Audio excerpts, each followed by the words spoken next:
Have you ever considered choice of sweet potato porridge with mackerel fish for lunch in its or some states? Yes, you should. Course is the only recipe alternative similar to other porridges in certain organoleptic properties and could be a help if you are on budgets. Actually, especially when Salpe's recipe is involved. Hello, it's Chinedu Vincent from salpesfoodblog.com. We teach you how to make pastries, snacks, and lunch packs. Subscribe for more valuable content ahead.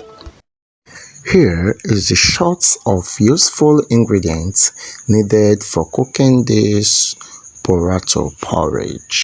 And if I should take a quick rundown, then we're gonna need a tablespoon of salt, a tablespoon of a curry powder, and half tablespoon of thyme, a mackerel fish medium size, and curry leaf for more potato porridge flavor.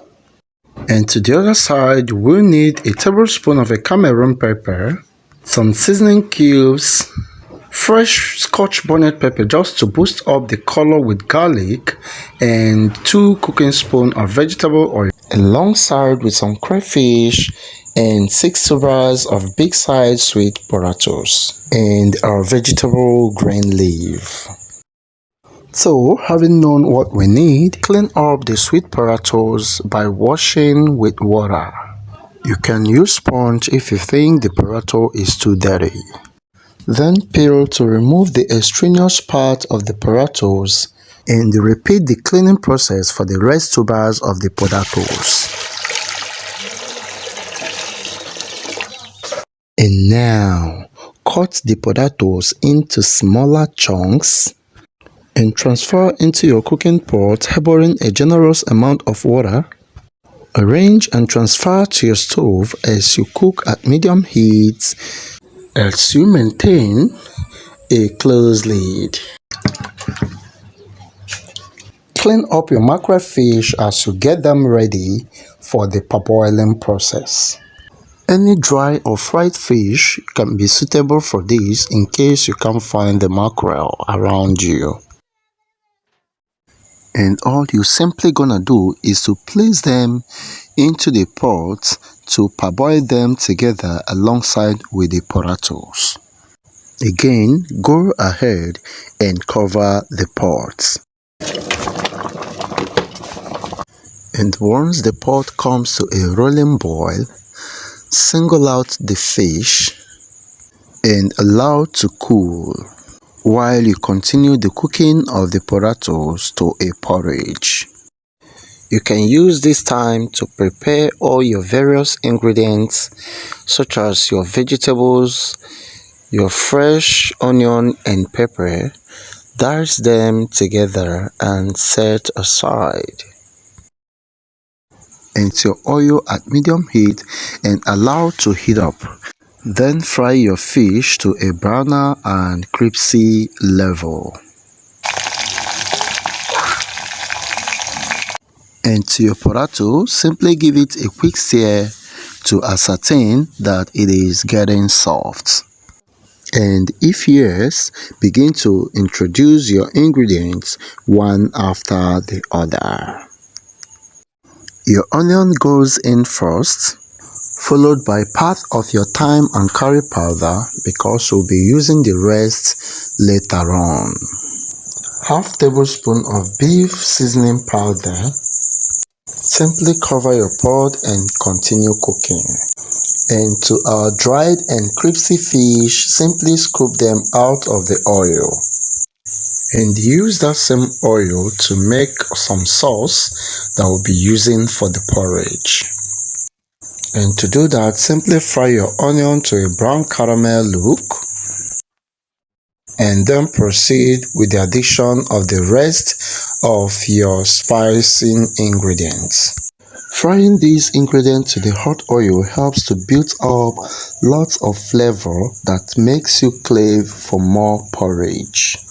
It also assists the intense color and overall appearance of your potato porridge. So while this is cooking, let's check the other side. Yeah, our potato is doing well. It's getting soft at a steady boil together with the ingredients already added. So let's add our Cameroon pepper just to boost up more flavor and taste. Into your oil, add your seasoning cubes at this point and stir fry to combine. You can turn off the heat at this point because the sauce is ready. Then transfer the sauce into our porridge and give it a quick stir to combine. Wow, just take a good look at the transformation we just did to this potato porridge. All thanks to our cooking methods and strategy. I intentionally add the crayfish this late because I want to retain the flavor, the taste and aroma of the crayfish in this porridge. Overcooked crayfish has been proven to have less aromatic flavor in a meal, even though the taste does not change. Now that the meal is almost ready, one more step before we leave. Simply add all your diced vegetables, the curry and green leaf vegetable, and the size of your vegetable slice is up to you. So thick, luscious, delicious, flavor packed, looking good, scenting great, and palatable. Just name it. Go ahead and cover your pot jare and allow to steam up just for half a minute. And hey, this porridge is just a damn. Visit us at salopressfoodblog.com and subscribe to our mailing list. And on behalf of the Salopest team, we say big thank you for watching. We'll see you in our next video. Bye bye.